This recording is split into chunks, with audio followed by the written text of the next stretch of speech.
வெளிப்படுத்தின விசேஷம் 14ஆம் அதிகாரம். பின்பு நான் பார்த்தபோது, இதோ சீயோன் மலையின் மேல் ஆட்டுக்குட்டியானவரையும் அவரோடு கூட அவருடைய பிதாவின் நாமம் தங்கள் நெற்றிகளில் எழுதப்பட்டிருந்த 144,000 பேரையும் நிற்க கண்டேன். அல்லாமலும் பெருமெள்ள இரைச்சல் போலவும் பலத்த இடிமுழக்கம் போலவும் ஒரு சத்தம் வானத்திலிருந்து உண்டாக கேட்டேன். நான் கேட்ட சத்தம் சுரமண்டலக்காரர் தங்கள் சுரமண்டலங்களை வாசிக்கிற ஓசையைப் போலிருந்தது. அவர்கள் சிங்காசனத்திற்கு முன்பாகவும் 4 ஜீவன்களுக்கு முன்பாகவும் மூப்பர்களுக்கு முன்பாகவும் புதுப்பாட்டை பாடினார்கள். அந்த பாட்டு பூமியிலிருந்து மீட்டு கொள்ளப்பட்ட 144,000 பேரை அல்லாமல் வேறொருவரும் கற்றுக்கொள்ள கூடாதிருந்தது. ஸ்திரீகளால் தங்களை கரைப்படுத்தாதவர்கள் இவர்களே, கற்புள்ளவர்கள் இவர்களே, ஆட்டுக்குட்டியானவர் எங்கே போனாலும் அவரை பின்பற்றுகிறவர்கள் இவர்களே. இவர்கள் மனுஷரிலிருந்து தேவனுக்கும் ஆட்டுக்குட்டியானவருக்கும் முதல் பலனாக மீட்டுக்கொள்ளப்பட்டவர்கள். இவர்களுடைய வாயிலே கபடம் காணப்படவில்லை. இவர்கள் தேவனுடைய சிங்காசனத்திற்கு முன்பாக மாசில்லாதவர்களாயிருக்கிறார்கள். பின்பு வேறொரு தூதன் வானத்தின் மத்தியிலே பறக்க கண்டேன்.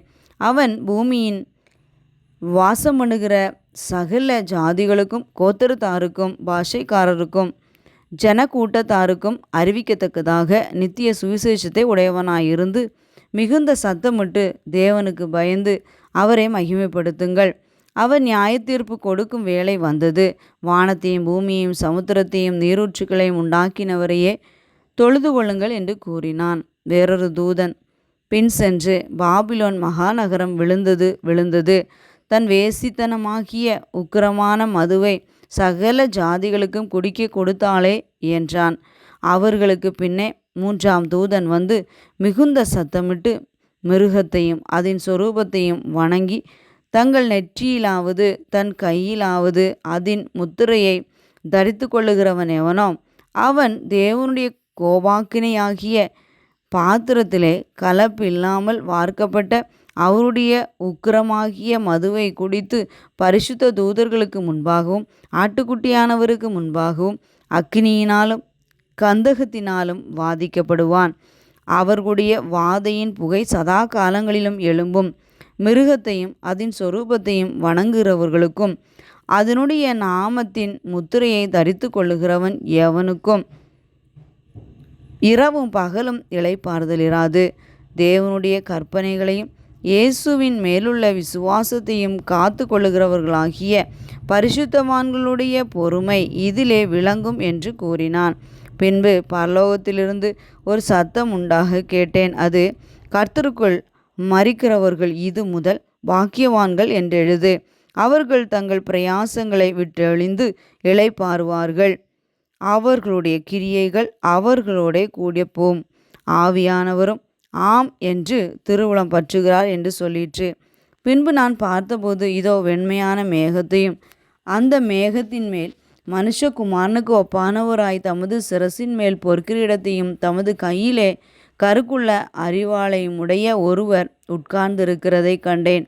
அப்பொழுது வேறொரு தூதன் தேவாலயத்திலிருந்து புறப்பட்டு மேகத்தின் மேல் உட்கார்ந்திருக்கிறவரை நோக்கி, பூமியின் பயிர் முதிர்ந்தது, அறுக்கிறதற்கு காலம் வந்தது. ஆகையால் உம்முடைய அரிவாளை நீட்டி அறுத்துவிடும் என்று மிகுந்த சத்தமிட்டு சொன்னான். அப்பொழுது மேகத்தின் மேல் உட்கார்ந்தவர் தமது அரிவாளை பூமியின் மேல் நீட்டினார். பூமியின் விளைவு அறுப்புண்டது.